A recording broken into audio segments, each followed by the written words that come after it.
ದೇವರ ನಾಮಕ್ಕೆ ಸ್ತೋತ್ರ ಉಂಟಾಗಲ್ಪಡಲಿ. ಪ್ರೀತಿಯುಳ್ಳ ದೇವ ಜನರೇ, ಯೇಸು ಕ್ರಿಸ್ತನ ಹೆಸರಿನಲ್ಲಿ ನಾನು ನಿಮ್ಮನ್ನ ವಂದಿಸುತ್ತೇನೆ.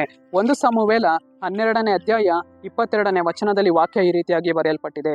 ಯೆಹೋವನು ದಯದಿಂದ ನಿಮ್ಮನ್ನು ಸ್ವಕೀಯ ಜನವನ್ನಾಗಿ ಆರಿಸಿಕೊಂಡ ಮೇಲೆ ಆತನು ತನ್ನ ಮಹೋನ್ನತ ನಾಮದ ನಿಮಿತ್ತವಾಗಿ ನಿಮ್ಮನ್ನು ಕೈ ಬಿಡುವುದಿಲ್ಲ ಎಂದು ವಚನ ಬರೆಯಲ್ಪಟ್ಟಿದೆ. ಅಂದರೆ ಪ್ರೀತಿಯುಳ್ಳ ದೇವ ಜನರೇ, ನಮ್ಮ ದೇವರು ನಮ್ಮನ್ನ ಏನ್ ಮಾಡುವುದಿಲ್ಲ, ಕೈ ಬಿಡುವುದಿಲ್ಲ ಎಂದು ವಚನ ಬರೆಯಲ್ಪಟ್ಟಿದೆ. ಅನೇಕ ವಾರ್ತಿ ನಾವು ನೆನೆಸ್ತೇವೆ, ನಮ್ಮನ್ನ ಕೈ ಬಿಟ್ಟು ಬಿಟ್ಟರು, ನಮ್ಮ ಕುಟುಂಬದವರು ನಮ್ಮನ್ನ ಕೈ ಬಿಟ್ಟು ಬಿಟ್ಟರು ಎಂದು ಅನೇಕ ವಾರ್ತಿ ನಾವು ನೆನೆಸ್ತೇವೆ. ನಮ್ಮ ಸ್ನೇಹಿತರು ನಮ್ಮನ್ನ ಕೈ ಬಿಟ್ಟರು ಎಂದು ಅನೇಕ ವಾರ್ತಿ ನಾವು ಯೋಚನೆ ಮಾಡ್ತೇವೆ. ಆದರೆ ನಮ್ಮನ್ನ ಕರ್ತನು ನಮ್ಮನ್ನ ಏನ್ ಮಾಡಲಿಲ್ಲ, ನಮ್ಮನ್ನ ಕೈ ಬಿಡಲಿಲ್ಲ. ನಮ್ಮನ್ನ ರೂಪಿಸಿದ ನಮ್ಮ ದೇವರು ನಮ್ಮನ್ನ ಕೈ ಬಿಡಲಿಲ್ಲ.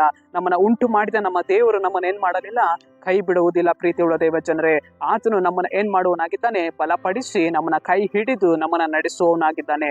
ನಾವು ಹೋಗುವಾಗಲೂ ಬರುವಾಗಲೂ ಕರ್ತನು ನಮ್ಮನ್ನ ಕೈ ಹಿಡಿದು ನಡೆಸುವಂತ ಉತ್ತಮವಾದ ಕುರುಬನಾಗಿದ್ದಾನೆ. ಪ್ರೀತಿಯುಳ್ಳ ದೇವ ಜನರೇ, ಅಯ್ಯೋ ನಾನು ಈ ರೀತಿಯಾಗಿದ್ದೇನೆ, ನಾನು ಆ ರೀತಿಯಾಗಿದ್ದೇನೆ ಅಂತ ಹೇಳ್ಬಿಟ್ಟು ಅನೇಕ ವಾರ್ತಿ ನಾವು ಯೋಚಿಸ್ತೇವೆ.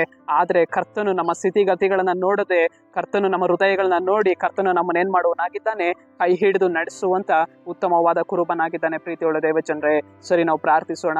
ಅಪ್ಪ ಕರ್ತನೆ, ಸಮಯಕ್ಕಾಗಿ ನಾನು ನಿಮಗೆ ಸ್ತೋತ್ರ ಮಾಡ್ತೇನೆ ರಾಜ. ಈ ವಾಕ್ಯ ಭಾಗ ಸಂದೇಶವನ್ನ ನೋಡ್ತಾ ಇರುವಂತ ಜನಗಳನ್ನ ನೀನು ಮುಟ್ಟು ಸ್ವಾಮಿ.